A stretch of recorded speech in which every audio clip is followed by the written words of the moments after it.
Good evening, Twitch.tv. My name is Markus, Olodyn, Koskivirta, and this is the Hearthstone.fi Monday Night Community Tournament number 25. This is the semi-final number 1 with Rezakoman from Russia versus GameKing from Austria. And it is a best of 5 conquest format match, which means both players will need to bring 3 winning classes in order to progress to the final, where they will be able to compete for the 50 euros and 10 WCS points. At this stage, both players are guaranteed at least 1 point.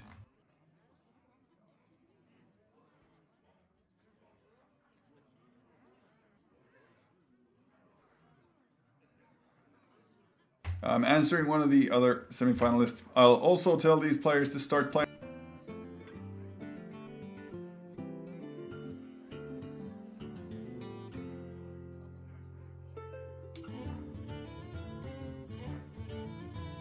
So this way both players have the get-go to start going. GameKing has brought a lineup of Hunter, Mage and Priest, while Rezakoman has come with Hunter, Rogue and Warlock.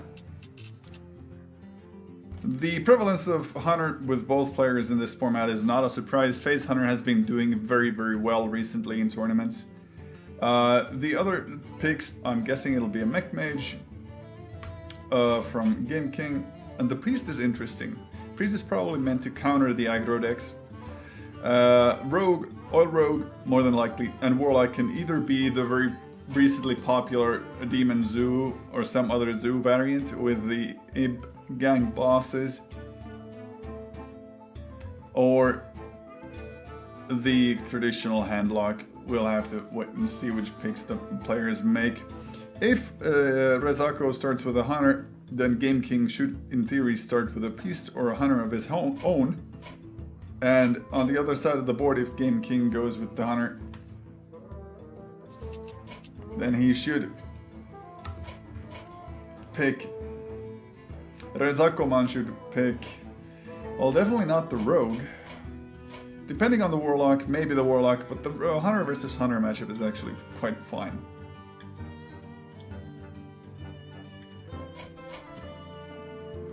I'm sorry about the game effects going up. We have to listen to them while we wait for the players to get started.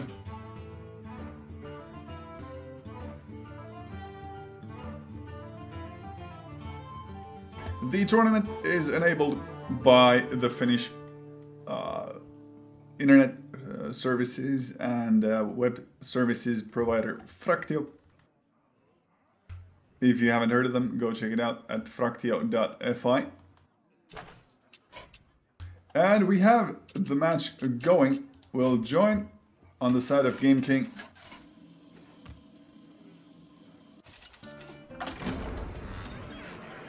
And it is the Hunter versus Hunter mirror matchup.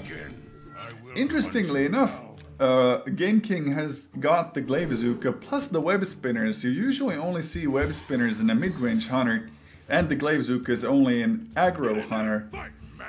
So, yes, we got Rezakoman's cards open as well. So, pretty much identical hand, Glaive Bazookas, Mad Scientists from both players. The difference here being that GameKing has got the coin and the Web Spinners in his hand.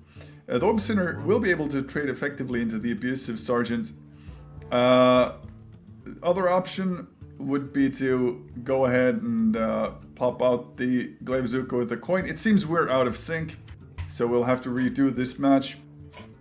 Sometimes the game client bugs out, and we'll have to rejoin the match in order to get back into the action. You can see it from the mana crystals not updating and the cards hovering without any actual effects happening. We've missed only turn 2, and it seems he has utilized both his Web Spinners on turn 1 with the coin, thus the Jungle Panther and the Beast in his hand, drawing into double quick shot as well, holding on to Mad Scientist this turn. When you're faced with the Wolf Rider, I would say that it's okay to play down the Jungle Panther. It's perfect on the curve and use your weapon to take out the opposing minion. On 4, just Mad Scientist hero power, more than likely. You want to utilize the hero power as much as possible when you're playing the Face Hunter, because you're going to be dry on cards fairly soon anyway. Turn 5, with this hand, Infiltrator, Glaive, Zuka, and then hero power again. And of course you want to play the Glaive Zuka first if the Mad Scientist is still alive.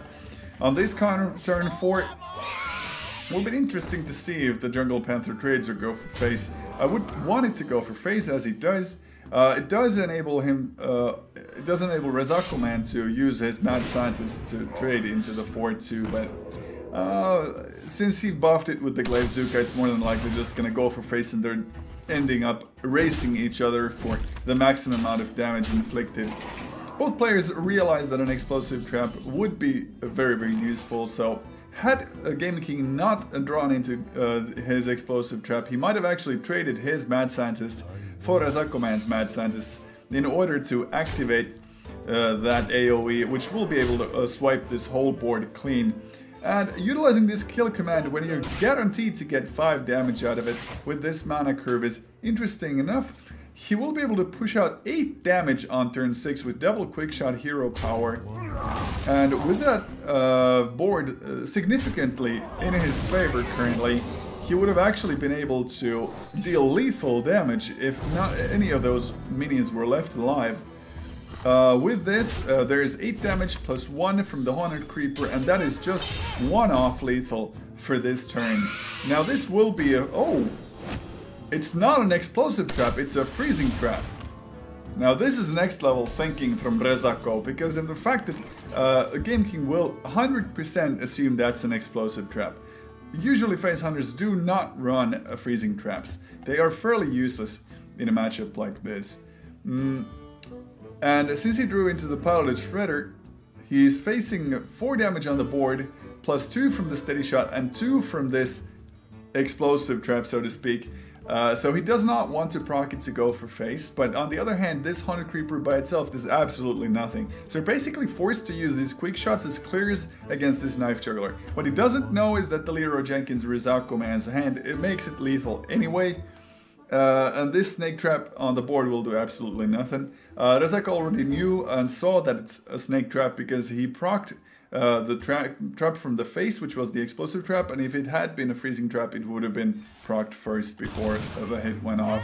So there's a defensive quick shot, and if he goes for the Pilot Shredder, then he will not be able to develop the second quick shot in the Steady Shot. But on the other hand, it would, in a way, make sense to go for the kill on the Haunted Creeper with the shot and then clear out the 1/1s with your own 1/1, making the situation a little bit better for you. This Pilot Shredder is the play to win the match, so to speak, because of the low impact of the Haunted Creepers would not have been enough. And now with this Leroy Jenkins, he doesn't even need any top deck owls or anything. It'll just be 1-0 in favor of our Russian player. It's actually, this matchup was very, very critical when it comes to the Priest. Rogue versus Priest, Warlock versus Priest, the not so great matchups. So GameKing absolutely wanted to take that match because he could have queued with his own Priest into Rezakoman's Hunter, and this makes that single remaining matchup much, much worse for him.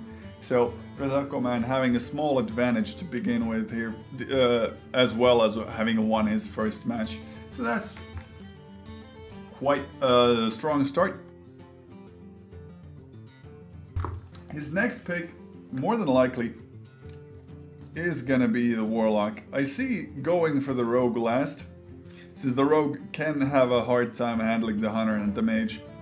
So you want to take that as your last possible option to win with, because of the fact that then you'll get to go through all 3 decks from the opposing player and you have the best possible option to get that Rogue to do what it needs to do. It's also been underperforming in many tournaments recently, having seen it in Seed Story Cups and others.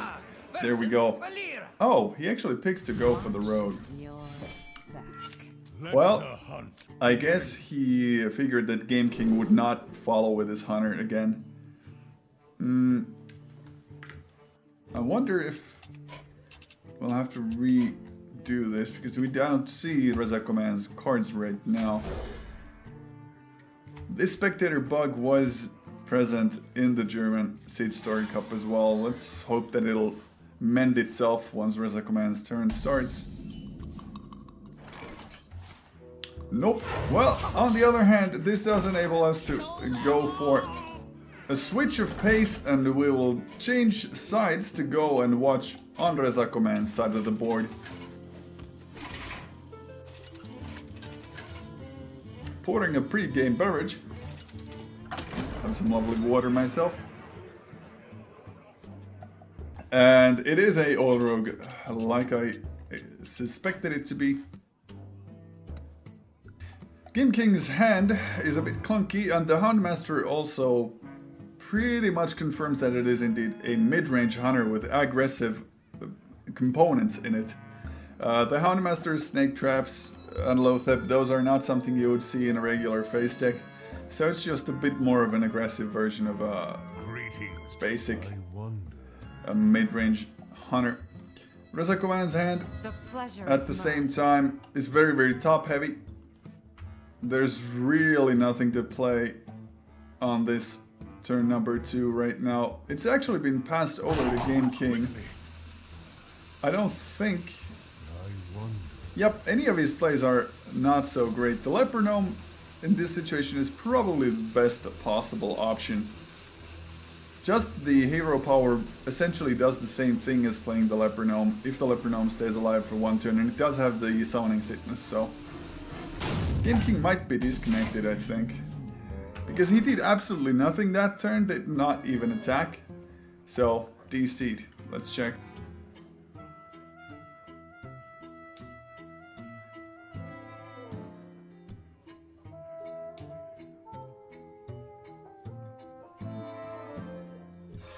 This guy's toast. Greetings, traveler. We're just making sure that the players don't abuse the mechanics. I will try to make sure that GameKing is back.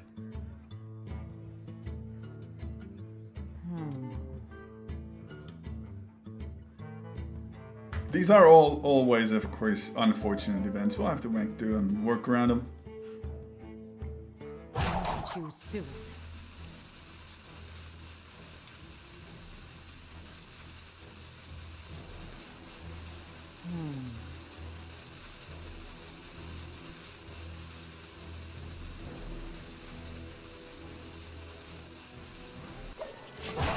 Quickly. Yep. Oh, good.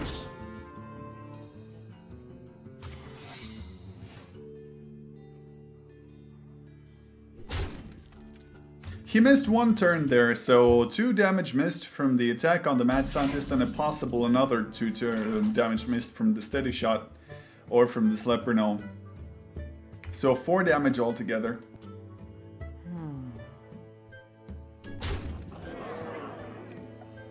On this turn 4, you could go for the Violet Teacher prep Blade Flurry, but that would be really greedy. You want to hold on to this prep for the sprint later on.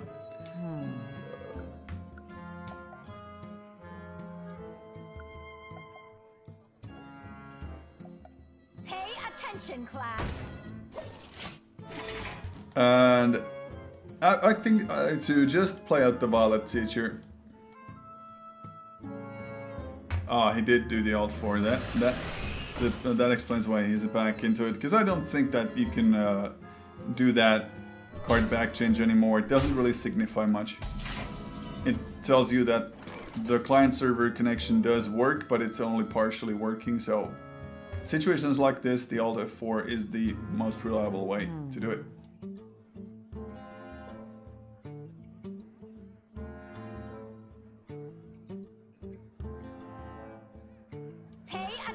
Class.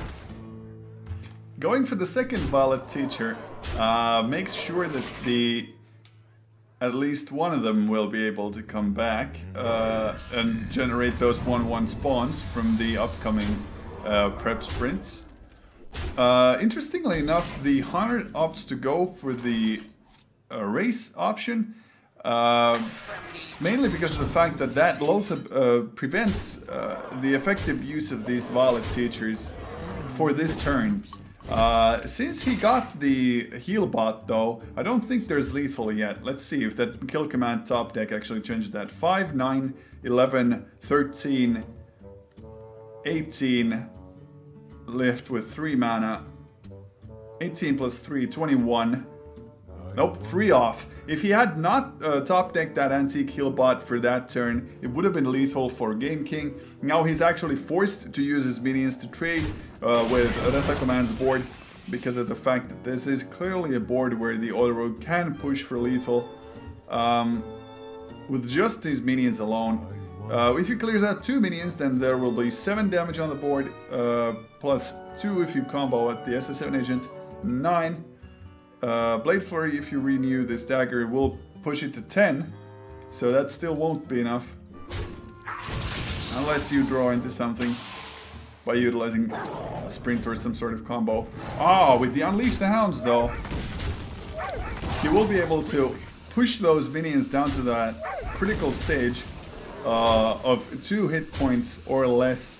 And he will have the Snake Trap plus the Explosive Trap up, which means that when Rezakoman starts going for those clears from these minions to take out GameKing's minion board, he will start to get those 1-1 snakes as well.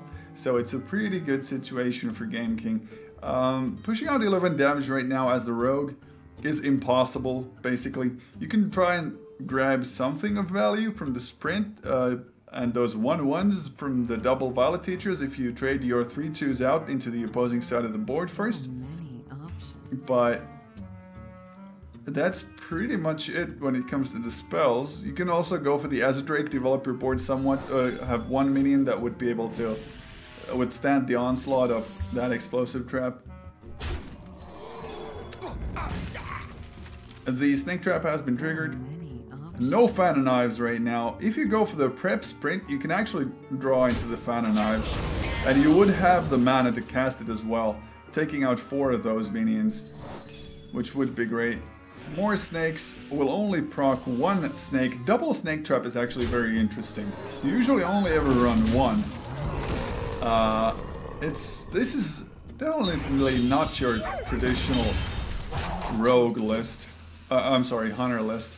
Of course, he did have that Blade Flurry, with that Blade Flurry acting as a board clear for those 1-1s very efficiently, taking care of the board, using your weapon with perfect timing before putting on the SS7 agent, so it does not get hit by the Explosive Trap. Rezako saw the clear, which I was unable to see. So, good on him. Getting the Web Spinner Houndmaster at this stage will help protect against a possible oil combo. Now we know that Rezako doesn't have the oil combo, but he doesn't, and there's the oil, perfectly on time. Let's see if we can push it. With Prep Oil, that's left with 7 mana. And if you go Sprint, then you'll have to play full price for the oil and go and clear the oil with go and clear the Web Spinner with your weapon. And that's not optimal when you're using an oil on just 1 charge of weapon. And Fan of Knives used just to draw a card. The Southsea Deckhand will be able to take out the 3-2. Oh, now I see it. That's why you would do the Fan of Knives first. And actually using it to clear the board. Yep, it's true. If you had left the 4-2 up, then it could threaten lethal very, very easily. Unfortunately for Rezako though, double kill command getting top decked out of there. That's gotta hurt. Having been on the receiving end of that combo myself as well, it's not a fun place to be. It is now 1-1, both players getting the Hunter wins out of the way. And this is what I talked to you guys about when I said that the Rogue matchup is not gonna get.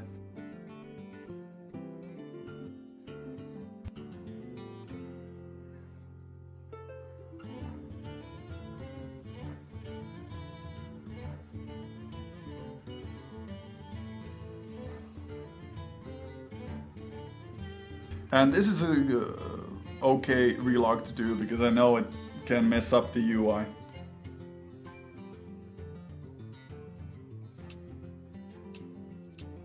We're still with Rezako here. So when he starts the match, we'll put up the other player as well. GameKing. I am actually leaving the spectator mode because it automatically added me with the GameKing and that would not have worked.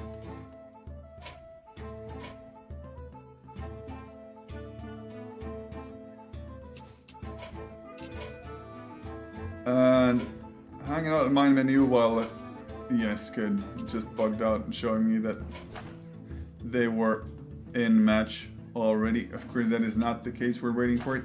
But like I was saying, the Rogue is a pretty poor matchup against the Hunter. So, in that respect, it might have been a bad pick for that situation. I don't know what sort of Warlock he has, so if it is maybe a Zulok might be difficult to play against a Hunter as well. Oh, we'll have to wait and see. Both players still making choices. They have Rogue and Warlock for Rezako and Mage and Priest for GameKing. The Mage is more than likely gonna come out right now because the fact that the Mech Mage is pretty solid against both possible opportunities that might come up against you. And the Priest is more situational, so you want to get the last win out of it. So it'll have 2 chances to take that win, which is bad for you to start with.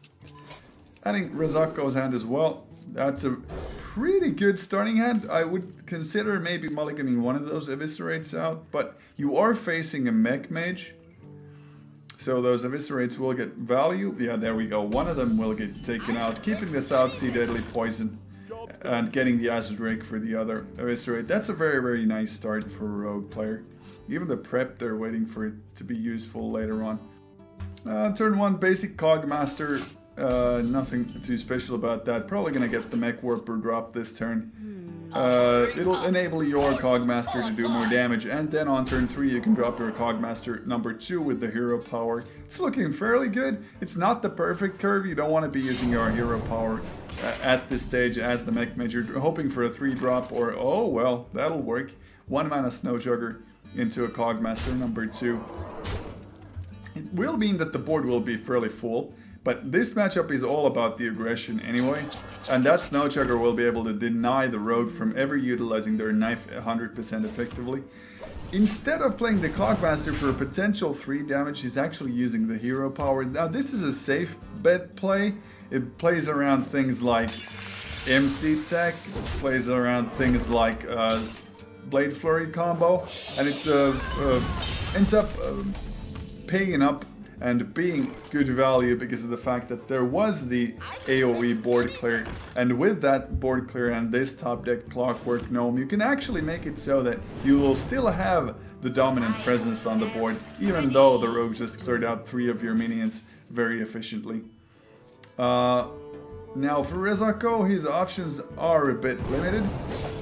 Basically the 5 mana Acid Drake could have been coined out, but it makes a whole lot more sense to utilize Backstab into a combo SS7 Agent to clear out the board 100%. GameKing still has the turn 5 play in the Acid Drake though, so I'm not calling it out yet. Coining out the hero power is interesting. This means that he probably wants to start pressuring next turn, or he's hoping for oil draw, so he could prep oil. Double Eviscerate, well, you could go for Drake, prep, eviscerate out the opposing Drake.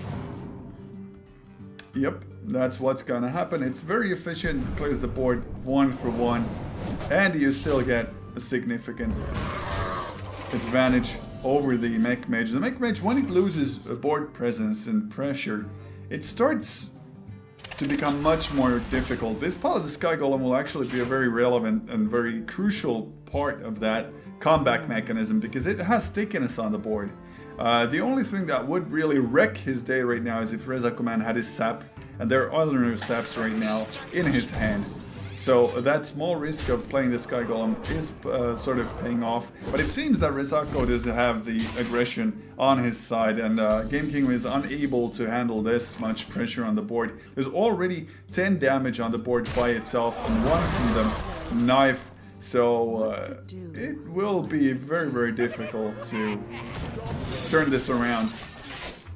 4 damage in the Eviscerate, 2 damage from this deckhand, 6, 12 and 13, that is exactly lethal with these 2 cards. Rezakoman takes the series 2 against 1, leaving it. So GameKing will have to beat his Warlock with his Mage and his Priest. Now in this matchup, I think that the Rogue was actually a better pick, because the Rogue can contest the aggressiveness of the Mech Mage, as you can see, very, very efficiently as well.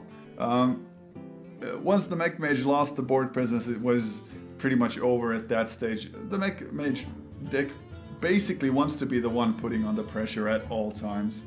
And we will leave it once again, so we'll be able to join the match without any issues later on. And we will join it on Rezakoman's side of the board, since he is currently leading. And we will also get to see what sort of Warlock he's brought to the mix.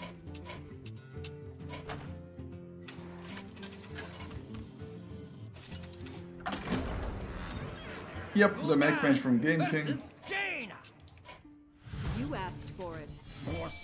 And a Zombie Chow, Dr. Boom, Arambikal. These would talk to me of a handlock variant, I believe.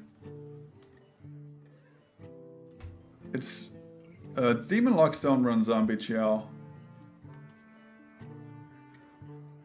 Some handlock variants do run Zombie Chow. And Zoos definitely don't run Owl, Chow, and Boom. Now we'll have to wait and see. Yep, handlock it is. Got it right on the first try. Do you play the Chow or not? It's a Mech Mage, so you definitely want your presence on the board. And the Chow is an okay choice for that. If GameKing gets out the Mech Warper and starts to really churn out the mana advantage from its ability, let's see if he's got it. If he uses the coin this turn, it would speak that he has to play out minion, either the Scientist or an Annoyotron or the Mech Warper. Now, the Scientist would just die straight up to the Chow. The Annoyotron is safe, but it won't benefit from the acceleration of the Mech Warper. So playing the Mech Warper, even though it's risky, it can pay off. This is sort of an all-in play on the very first turn of this matchup. Since this Dark Bomb from Rezakoman's side of the board will be able to contest it 100%, it will actually be a worse play than this Annoyotron. I wonder. The Mad Scientist, although it seems like it's really stupid to play it into the Zombie Chow, which will be able to clear it out, is actually the best option out of these, since he will get the Mirror Entity up from it, even if the 2/3 clears it out. Now, this Ancient Watcher, on the other hand, will do nothing for the Mech Mage. So it backfired pretty hard. Even though it was the best possible play you could do right now, it was still not the play that would actually pan out in your favor. Maybe the Annoyotron would have been the least bad option. Now for Rezako, I'm guessing it's gonna be just life tap for a couple of turns from now on. And the Twilight Drake actually on curve. It would just be a 4/5 Twilight Drake, but it would still be able to contest everything that GameKing could put on the board. And this double Mech Warper, switching and turning the tables 100%. Top decked Hellfire, I would see it now as the chance to play it effectively. You could try and go for the Twilight Drake. If you go for the Twilight Drake and clear out the Divine Shield from the Annoyotron, then this Hellfire will kill everything on his side of the board, but not the Twilight Drake. And the Spider Tank will more than likely be popped down on turn 4 as well, unless he utilizes the Fireball to take out the Twilight Drake's 6-body health pool. The only reason you would go for the Hellfire, or not go for the Hellfire right now, is the one that you want to get more value out of it. I understand the reasoning 100%, and this does mean that the Spider Tank gets 1 more damage to it. Turn 5, I don't see a reason to play the heal bot yet. Just go and clear out the Divine Shield from the Annoyatron, take out all of these mechs except for the Spider Tank with the Hellfire, and that value is real. On turn 5, Pilot Shredder basically, you could in theory argue for the Frost Bolt into the 4-2 for a complete clear, but you are at 5 mana and that would leave you with just the hero power and nothing else. This has a lot more presence, a lot more significance for the current state of the board. At 6 hit points, one of these Dark Bombs will be used to pop out, and it's an explosive sheep. Well, Twilight Drake into the sheep, the whole board goes empty. 100% empty even. At 2 mana, you don't want to be playing anything. I would hold on to the Ancient Watcher because if now that he plays the Ancient Watcher, there's actually nothing to activate it, and you can't play the Mountain Giant on the next turn. If he had held on to this Ancient Watcher, then he could have tapped and played the Mountain Giant, because it would have been at 6, and after you've tapped, no, it actually would go to 5, and that would, yes, you would have enough mana to get it out at 5 mana. You would put yourself at 12 hit points though, and mech mages have a notorious ability to deal out 12 damage exactly with Fireball, Fireball, or just Fireball double Frost Bolt. Even at times going for the 15 damage burst with double Fireball Frost Bolt, but you don't have the 10 mana for that quite yet. Getting the Dr. Boom out before the second mirror entity pops down, that's a good play on the turn 7 curve, especially now that you're not able to play down the Mountain Giant quite yet. Double Molten Giants will also be coming up at some stage of the game. It will actually be interesting to see what he decides to play for that mirror entity, because if he plays down one of these 8/8s, he will just be able to destroy it with his boom and one of these bots. The ultra safe play would be to play the heal bot on turn 8, simply because of the fact that you are at 13, and if they somehow manage to top deck exact amount of damage with something like Frostbolt double Ice Lance, that would not be fun to play against, or double Frostbolt double Ice Lance, I mean. And getting the Fireball at this stage, that's risky. Since, okay, so at 8 he still can't play Jiraxis, and he can't play Alex if he had Alex, but he still can use the Antique Heal Bot, and this enables the free Molten Giants 100%. Double Molten Giant, use your Boom and Bot to take out the 8/8, drop this Antique Heal Bot after that, and you've still got 3 mana. You could actually argue to go for the Big Game Hunter because of the fact that this Mech Mage deck does not have any targets for this Big Game Hunter in the future. Interesting enough, he decided to use one of these Boom Bots first, just so he could clear out the space on this board for all these cards to be able to be played. If he had not used that Boom Bot, then either the Heal Bot or this Molten Giant would not have been able to come onto the board. There's really nothing that the Mech Mage can do right now. Even if he plays down the Antonidas Clockwork Gnome, no value will be coming out of them. Using these Frost Bolts as double freezes for the Molten Giants are his only real option. It will keep him alive for 1 more turn, but that's just a single turn, and that's not a whole lot. Utilizing the hero power to the face instead of the Boom Bot, interesting. It does hold the Clockwork Gnome alive for 1 more turn. That's 7, 11, 14. Yep, 14 plus damage from the bot, so that would be it. Rezakoman going to the grand final with a nice 3-1 conquest victory over GameKing.